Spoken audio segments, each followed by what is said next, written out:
Assalamualaikum warahmatullahi wabarakatuh. Halo warga belajar. Pada video kali ini kita akan membahas mata pelajaran sosiologi untuk kelas 12 dengan topik masyarakat dinamis. Oke, sebelum masuk ke materi, langkah baiknya kita berdoa terlebih dahulu sesuai dengan kepercayaan masing-masing. Berdoa dimulai. Berdoa cukup. Oke, yang pertama mengenai perubahan sosial. Perubahan yang terjadi pada masyarakat dinamakan dengan perubahan sosial. Nah, perubahan sosial itu yang berubah masyarakatnya, bukan fisiknya, misalnya jalan, kendaraan, gedung, dan sebagainya. Nah, perubahan fisik tadi hanya merupakan indikator atau tanda bahwa telah terjadi perubahan sosial. Perubahan dalam masyarakat tersebut dapat berlangsung dengan disadari atau tidak disadari. Dalam hidup, pasti mengalami banyak perubahan, baik di bidang sosial, ekonomi, hukum, bahkan juga di bidang politik. Manusia itu pada dasarnya menginginkan perubahan. Hal ini dikarenakan manusia itu semakin bertambah kebutuhan dan keinginannya atau bersifat dinamis. Semakin dewasa, semakin ingin meraih kehidupan yang lebih baik, sehingga manusia berupaya untuk memenuhinya. Nah, upaya yang dilakukan dengan berbagai cara sesuai dengan akal yang dimilikinya, sehingga manusia itu bukanlah makhluk yang sempurna, sehingga tidak bisa hidup sendiri. Dalam memenuhi kebutuhan dan keinginan yang tidak dimiliki, maka ia melakukan interaksi dengan orang lain yang mungkin berada di tempat lain.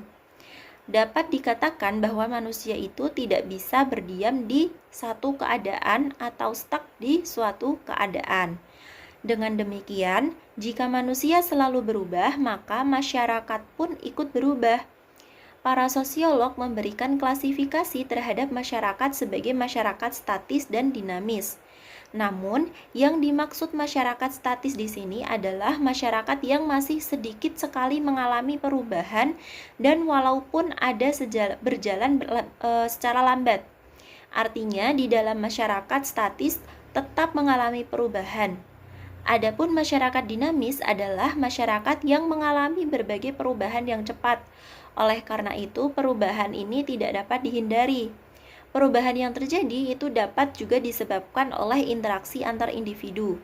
Jadi, perubahan sosial itu merupakan perubahan kehidupan masyarakat yang berlangsung terus-menerus dan tidak akan pernah berhenti. Hal ini karena kebutuhan hidup selalu berubah sehingga tidak ada satu masyarakat pun yang berhenti pada suatu titik tertentu sepanjang masa. Manusia itu memiliki peran yang sangat penting terhadap terjadinya perubahan masyarakat. Perubahan itu terjadi sesuai dengan hakikat dan sifat dasar manusia yang selalu ingin melakukan perubahan, karena manusia memiliki sifat selalu tidak puas terhadap apa yang telah dicapainya, ingin mencari sesuatu yang baru untuk mengubah keadaan agar menjadi lebih baik sesuai dengan kebutuhannya. Manusia sebagai makhluk Tuhan dibekali akal dan budi untuk memenuhi kebutuhannya. Nah, kelebihan manusia itu terletak pada akal dan budi tersebut, yakni sebagai potensi dalam diri manusia yang tidak dimiliki oleh makhluk lain. Akal merupakan kemampuan berpikir. Kemampuan berpikir digunakan oleh manusia untuk memecahkan masalah-masalah hidup yang dihadapinya. Budi merupakan bagian dari kata hati, berupa paduan akal dan perasaan yang dapat membedakan antara baik dan buruk sesuatu. Agar warga belajar itu lebih paham mengenai perubahan sosial, berikut ini dipaparkan definisi perubahan sosial menurut beberapa ahli. Yang pertama ada Kingsley Davis. Perubahan sosial merupakan perubahan-perubahan yang terjadi dalam struktur dan fungsi masyarakat. Menurutnya, timbulnya pengorganisasian buruh dalam masyarakat kapitalis telah menyebabkan perubahan dalam hubungan-hubungan antara buruh dengan majikan, dan seterusnya menyebabkan perubahan-perubahan dalam organisasi ekonomi dan politik. Yang kedua, menurut John Lewis Gillin dan John Philip Gillin, Perubahan sosial adalah suatu variasi dari cara hidup yang diterima akibat adanya perubahan kondisi geografis, kebudayaan material, komposisi penduduk, ideologi, maupun karena adanya difusi dan penemuan baru dalam masyarakat. Yang ketiga, Robert M. McClure. Perubahan-perubahan sosial sebagai perubahan-perubahan dalam hubungan sosial atau sebagai perubahan terhadap keseimbangan hubungan sosial. Yang keempat, menurut Sela Sumarjan, perubahan sosial adalah perubahan pada lembaga-lembaga kemasyarakatan dalam suatu masyarakat yang mempengaruhi sistem sosialnya, termasuk di dalamnya nilai, sikap, dan pola perilaku di antara kelompok-kelompok dalam masyarakat. Yang kelima, menurut William F. Cockburn, perubahan sosial menekankan pada kondisi teknologis yang menyebabkan terjadinya perubahan pada aspek-aspek kehidupan sosial, seperti kemajuan ilmu pengetahuan dan teknologi yang sangat berpengaruh terhadap pola berpikir masyarakat. Nah, melihat begitu luasnya cakupan perubahan sosial yang terjadi dalam masyarakat, untuk mengetahui suatu perubahan sosial di suatu masyarakat, dapat dilakukan dengan jalan melakukan pengamatan yang cermat terhadap suatu masyarakat dan membandingkannya dengan keadaan masyarakat tersebut pada masa lampau atau sebelumnya. Dalam menjelaskan fenomena perubahan sosial, terdapat beberapa teori yang dapat menjadi landasan bagi kita dalam memahami perubahan sosial yang berkembang di masyarakat. Berikut ini adalah teori-teori perubahan sosial dari beberapa ahli. Yang pertama, teori evolusi. Evolutionary Theory. Menurut James M. Henslin tahun 2007, terdapat dua tipe teori evolusi mengenai cara masyarakat berubah. Yang pertama, pandangan teori unilinear, mengasumsikan bahwa semua masyarakat mengikuti jalur evolusi yang sama. Setiap masyarakat berasal dari bentuk yang sederhana ke bentuk yang lebih kompleks, dan masing-masing melewati proses perkembangan yang seragam.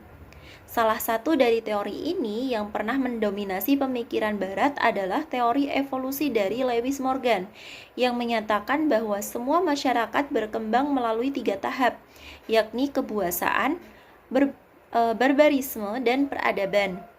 Dalam pandangan Morgan, Inggris, masyarakatnya sendiri adalah contoh peradaban. Semua masyarakat lain ditakdirkan untuk mengikutinya. Yang kedua, pandangan teori multilinier, menggantikan teori unilinier dengan tidak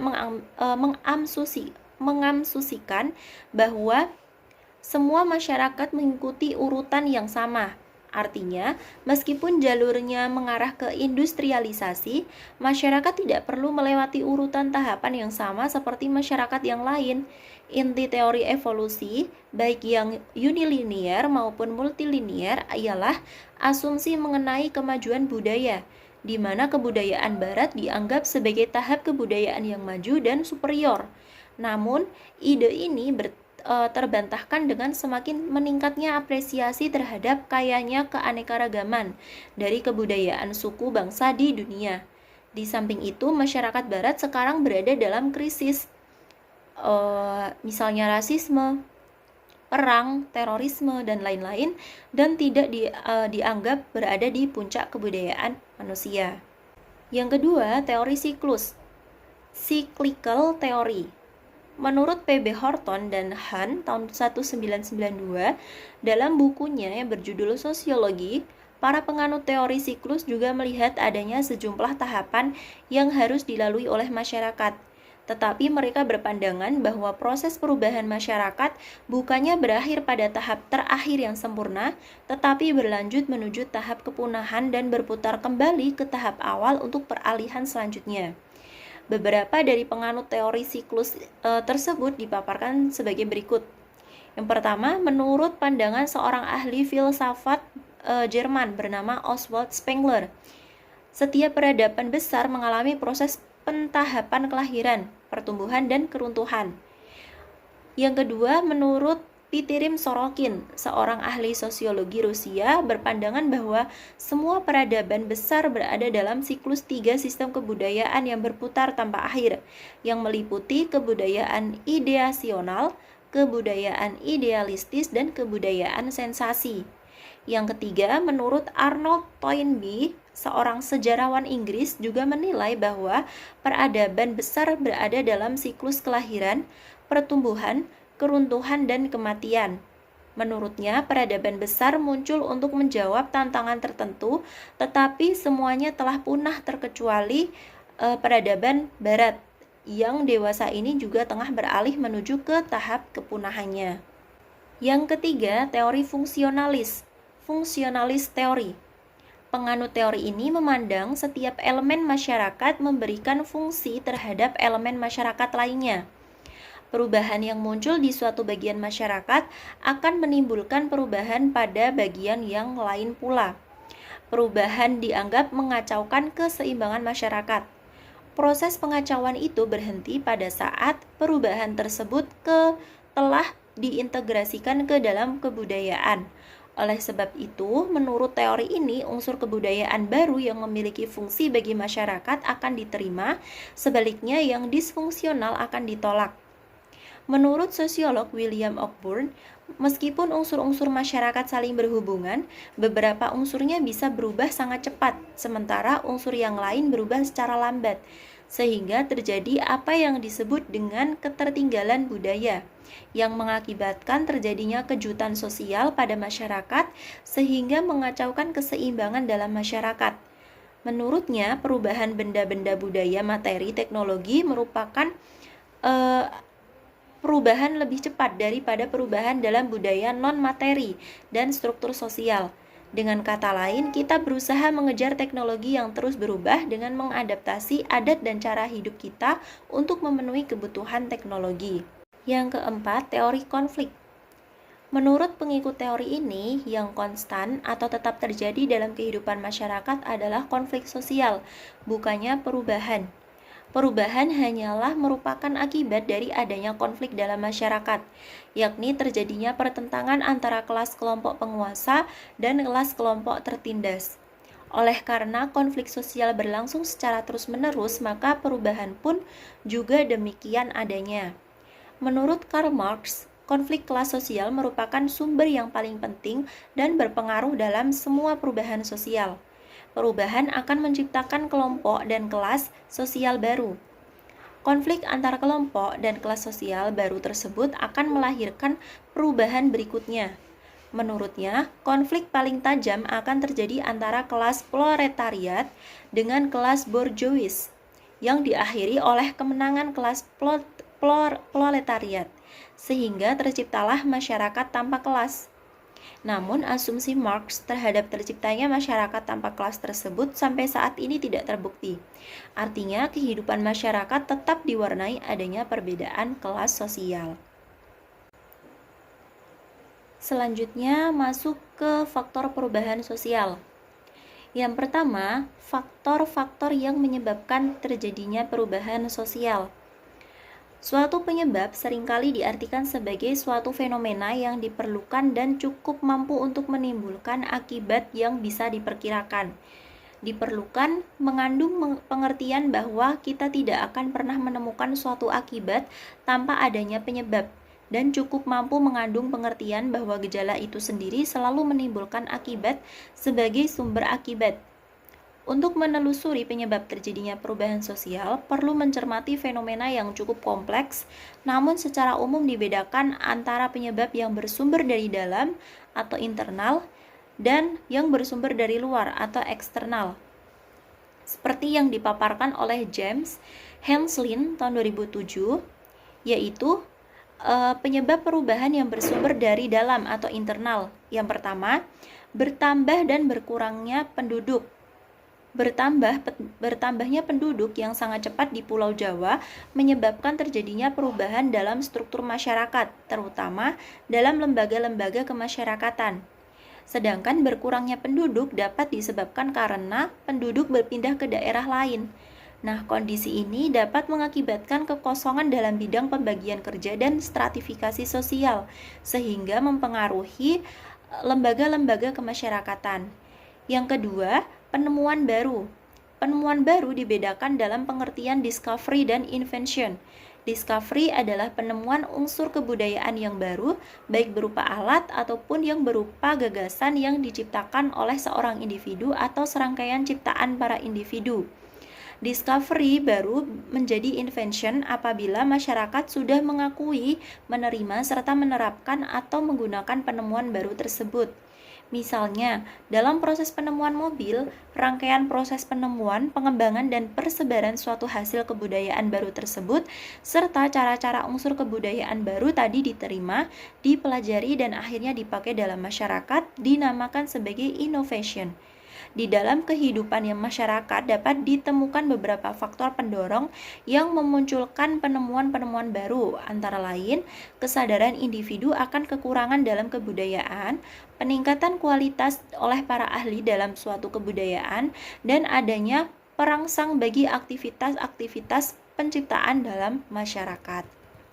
Kemudian yang ketiga itu pertentangan yang terjadi antara individu dengan kelompok maupun antara kelompok dengan kelompok dapat menjadi penyebab terjadinya perubahan sosial masyarakatnya. Seperti yang sering terjadi pada masyarakat yang tengah mengalami pergeseran dari masyarakat tradisional menuju masyarakat modern, pertentangan terjadi antara kelompok generasi tua dengan kelompok generasi muda yang lebih cepat menerima unsur kebudayaan modern. Yang keempat, terjadinya pemberontakan atau revolusi. Terjadinya pemberontakan atau revolusi dalam suatu pemerintahan negara akan menyebabkan terjadinya perubahan-perubahan besar dalam kehidupan negara tersebut. Seluruh lembaga kemasyarakatan mulai dari bentuk negara sampai keluarga akan mengalami perubahan-perubahan yang mendasar. Faktor perubahan sosial yang kedua yaitu faktor yang mempengaruhi jalannya proses perubahan sosial. Berlangsungnya proses perubahan sosial di dalam masyarakat akan dipengaruhi oleh faktor-faktor yang dapat menjadi pendorong maupun yang jadi penghambat atau penghalang jalannya proses perubahan sosial tersebut. Yang pertama ada faktor pendorong. Faktor-faktor pendorong ini meliputi kontak dengan kebudayaan lain. Masyarakat yang mengalami kontak dengan kebudayaan lain cenderung akan terpengaruh oleh kebudayaan tersebut sehingga menghasilkan perubahan dalam kehidupan masyarakatnya.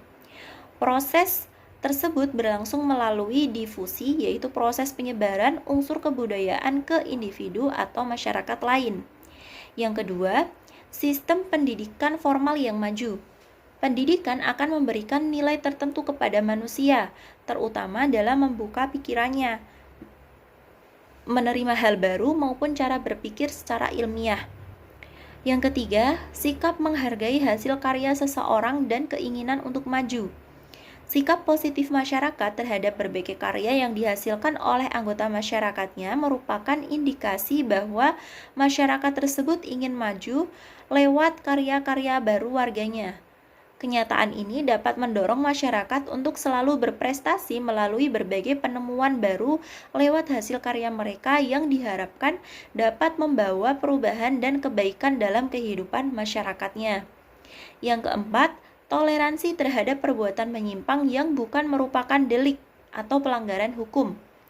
Adanya sikap toleransi terhadap penyimpangan yang terjadi di masyarakat dalam bentuk penyimpangan dari kebiasaan-kebiasaan hidup masyarakatnya menyebabkan masyarakat memiliki keberanian untuk melakukan hal-hal yang menyimpang atau berbeda dari kebiasaan yang ada, sehingga terjadi perubahan di dalam kehidupan masyarakatnya. Yang kelima, sistem pelapisan masyarakat atau stratifikasi sosial yang terbuka. Sistem pelapisan masyarakat yang terbuka merupakan sistem yang memberikan peluang atau kesempatan kepada setiap warga masyarakat untuk mengalami mobilitas sosial vertikal secara luas. Yang keenam, penduduk yang heterogen. Dalam masyarakat yang terdiri dari kelompok sosial yang mempunyai perbedaan latar belakang, kebudayaan, ras, ideologi, dan sebagainya, mempermudah terjadinya konflik dalam masyarakat, sehingga sering muncul guncangan-guncangan yang mendorong terjadinya perubahan kehidupan masyarakat. Yang ketujuh, ketidakpuasan masyarakat terhadap berbagai bidang kehidupan. Ketidakpuasan yang berkembang di masyarakat dan telah berlangsung lama dapat mendorong munculnya sebuah revolusi atau pemberontakan. Yang kedelapan, orientasi ke masa depan. Masyarakat yang mampu berpikir ke arah masa depan akan terdorong untuk mewujudkan cita-cita masa depannya sehingga tumbuh sebagai masyarakat yang dinamis, kreatif, yaitu masyarakat yang selalu berusaha menghasilkan penemuan baru yang akan merubah kehidupan masyarakat menuju terwujudnya masyarakat yang dicita-citakan. Yang kesembilan, yaitu pandangan bahwa manusia harus senantiasa memperbaiki hidupnya. Nah, berkembangnya keyakinan terhadap nilai-nilai hakikat hidup di mana manusia agar bisa tetap eksis harus berusaha memperbaiki hidupnya, menjadi pendorong masyarakat untuk selalu berusaha meningkatkan kualitas hidupnya dengan berusaha merubah kondisi hidupnya ke arah yang lebih baik. Yang kedua, ada faktor penghambat. Yang pertama, kurangnya hubungan dengan masyarakat lain. Masyarakat yang hidup terasing mengakibatkan tidak akan mengetahui perkembangan kemajuan yang telah dicapai oleh masyarakat lain. Biasanya masyarakat tersebut terkungkung pola-pola pemikirannya oleh tradisi dan tidak menyadari bahwa masyarakatnya telah tertinggal dibandingkan dengan masyarakat yang lain. Yang kedua, perkembangan ilmu pengetahuan yang terlambat. Kondisi masyarakat yang terlambat ilmu pengetahuannya dapat dijumpai pada masyarakat yang pernah terjajah lama oleh masyarakat atau bangsa lain. Selain itu, bisa juga terjadi pada masyarakat yang terasing atau tertutup. Yang ketiga, sikap masyarakat yang sangat tradisional. Sikap masyarakat yang suka mengagung-agungkan tradisi dan masa lampau, serta anggapan bahwa tradisi secara mutlak tidak dapat diubah, akan menjadi penghambat jalannya proses perubahan. Karena masyarakat dihinggapi rasa takut atau menganggap tabu untuk meninggalkan dan merubah tradisi lama dengan tradisi yang baru. Yang keempat, adanya kepentingan-kepentingan yang telah tertanam dengan kuat atau vested interest. Dalam setiap masyarakat terdapat sistem pelapisan yang memposisikan sekelompok orang untuk menikmati posisi atau kedudukan sosial pada lapisan atas. Hal ini sering terjadi pada masyarakat feodal dan masyarakat yang tengah mengalami transisi. Yang kelima, rasa takut akan terjadinya kegoyahan pada integrasi kebudayaan. Setiap masyarakat memiliki unsur budaya yang dipandang menjadi dasar integrasi bagi keberlangsungan hidup masyarakat yang harmonis. Oleh sebab itu, masyarakat berusaha memelihara dan mempertahankannya agar keharmonisan tetap terjaga. Yang keenam, prasangka terhadap hal-hal baru atau asing atau sikap yang tertutup. Bagi masyarakat yang pernah dijajah oleh bangsa barat, prasangka negatif serta sikap yang tertutup tersebut masih sering melekat dengan kuat karena tidak bisa meluapkan pengalaman pahit yang pernah mereka terima selama dijajah. Yang ketujuh, hambatan-hambatan yang bersifat ideologis. Setiap bangsa atau masyarakat tentu memiliki ideologi yang mengandung nilai-nilai dasar sebagai pedoman dalam hidup bernegara, berbangsa, dan bermasyarakat. Oleh sebab itu, nilai-nilai ideologi merupakan nilai universal yang berfungsi sebagai alat pemersatu dalam kehidupan bernegara, berbangsa, dan bermasyarakat tersebut. Yang kedelapan, adat atau kebiasaan dalam masyarakat. Adat atau kebiasaan yang hidup di masyarakat merupakan pola perilaku bagi anggota masyarakat dalam memenuhi segala kebutuhan pokoknya. Ada kalanya adat atau kebiasaan tersebut begitu kokoh tertanam dalam kehidupan masyarakat sehingga sulit untuk diubah. Yang kesembilan, nilai bahwa hidup itu pada hakikatnya buruk dan tidak mungkin diperbaiki. Berkembangnya nilai-nilai tersebut di dalam masyarakat akan melahirkan sikap hidup yang apatis. Mereka meyakini bahwa kehidupan di dunia memang penuh dengan kesusahan dan kesulitan yang dipahami sebagai kodrat yang harus diterima dan dijalani, karena kehidupan tidak mungkin diubah dan diperbaiki. Dalam menjalani kehidupan sehari-hari dalam masyarakat, tentu saja ada berbagai macam norma dan kebiasaan yang telah terbentuk menjadi sebuah budaya di dalam kehidupan masyarakat. Seiring dengan perkembangan zaman menjadikan kehidupan perlahan mulai mengalami pergeseran. Dampak perubahan sosial yang terjadi dalam kehidupan masyarakat tentu menimbulkan berbagai macam perubahan positif maupun perubahan yang berdampak negatif dalam perilaku masyarakat. Berikut ini merupakan dampak positif dari perubahan sosial yang terjadi di masyarakat. Yang pertama, terciptanya pola pikir yang semakin terbuka. Terciptanya pola pikir yang semakin terbuka akan membawa hal yang positif karena hal tersebut akan menghasilkan sudut pandang yang luas bagi masyarakat dalam menghadapi suatu masalah. Yang kedua, meningkatnya taraf pendidikan. Adanya perubahan sosial ini maka akan meningkatkan taraf pendidikan di masyarakat yang akan terjadi seiring dengan meningkatnya persaingan yang terjadi di dalam masyarakat. Yang ketiga, meningkatnya toleransi. Meningkatnya toleransi dalam kebebasan beragama juga akan mengalami peningkatan seiring dengan pola pikir yang semakin terbuka. Yang keempat, semakin meningkatnya kepedulian. Perubahan sosial akan berdampak semakin meningkatnya kepedulian terhadap hak asasi manusia. Adapun dampak negatif dari perubahan sosial yang terjadi di masyarakat, yang pertama, kesenjangan sosial. Kesenjangan sosial pada saat ini sangat terlihat di dalam masyarakat, di mana semakin banyak orang berlomba-lomba dalam menunjukkan kemewahan. Akan tetapi di balik itu semua banyak masyarakat yang tidak mampu memiliki kehidupan yang layak. Yang kedua, hilangnya identitas bangsa. Hilangnya identitas bangsa juga sangat dirasakan pada saat ini, di mana terdapat banyak anak-anak yang tidak lagi menggunakan bahasa Indonesia dan memakai pakaian yang cenderung terbuka. Yang ketiga, meningkatnya tindak kriminalitas. Peningkatan tindakan kriminalitas tidak dapat dihindari mengingat semakin tingginya tuntutan gaya hidup pada zaman sekarang. Yang keempat, bersifat individualis. Sifat ini sudah sangat terlihat di dalam kehidupan masyarakat, di mana sifat gotong royong dan rasa peduli akan sesama mengalami penurunan yang sangat drastis. Yang kelima, perilaku yang semakin konsumtif. Perilaku yang semakin konsumtif juga membawa perubahan yang negatif. Mudahnya akses untuk membeli sebuah barang dan meningkatnya daya beli masyarakat, maka secara tidak langsung menyebabkan masyarakat memiliki gaya hidup yang boros.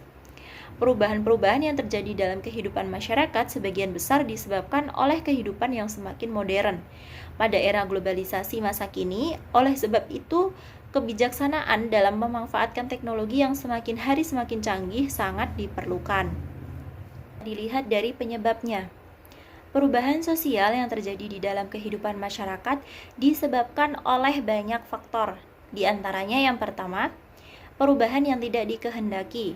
Perubahan ini terjadi secara tidak sengaja dan di luar kendali manusia. Untuk perubahan ini dapat menimbulkan dampak yang menyebabkan terjadinya masalah sehingga menjadi kendala bagi masyarakat dalam menjalani kehidupannya. Yang kedua, perubahan yang dikehendaki. Perubahan ini terjadi karena suatu sebab yang dikehendaki ialah merupakan perubahan yang terjadi secara sadar dan terencana.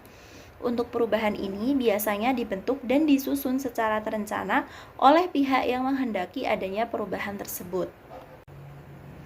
Yang ketiga, bentuk perubahan sosial dilihat dari pengaruhnya. Terbagi menjadi dua bentuk perubahan sosial. Yang pertama, perubahan yang membawa pengaruh kecil. Merupakan perubahan yang berdampak kecil dan tidak menghasilkan pengaruh yang dapat membawa perubahan secara besar, sehingga menimbulkan keributan dan membuat suasana di masyarakat menjadi ricuh. Yang kedua, perubahan yang membawa pengaruh besar. Perubahan ini membawa dampak dan pengaruh besar bagi kehidupan masyarakat, dan menyebabkan terbentuknya perubahan peraturan dan unsur-unsur penting yang telah ditanamkan dan dijalani sejak lama di dalam kehidupan masyarakat. Biasanya perubahan ini berupa peraturan secara tertulis dan bersifat memaksa dan wajib dipatuhi oleh masyarakat. Apabila peraturan tersebut dilanggar, maka akan ada sanksi tegas bagi pelanggarnya. Dan yang keempat, perubahan sosial dilihat berdasarkan hasilnya. Setiap hari yang terjadi di dalam kehidupan tentu saja akan menghasilkan sesuatu. Begitu pula dengan perubahan sosial. Sedangkan dalam bentuk kehidupan, dampak dari perubahan sosial akan menghasilkan dua jenis perubahan. Yang pertama, progres. Merupakan sebuah perubahan yang ditandai dengan adanya kemajuan, yang mana perubahan yang dihasilkan dapat membawa perubahan positif serta mempermudah masyarakat dalam menjalani kehidupan. Yang kedua, regress. merupakan perubahan yang menyebabkan kemunduran dan berdampak negatif bagi masyarakat. Perubahan ini biasanya disebabkan oleh kesalahan yang dilakukan oleh pengguna dari perubahan tersebut. Nah, itu dia penjelasan materi pada video kali ini. Semoga yang sudah saya jelaskan dapat dipahami dengan baik oleh para warga belajar. Sekian, wassalamualaikum warahmatullahi wabarakatuh.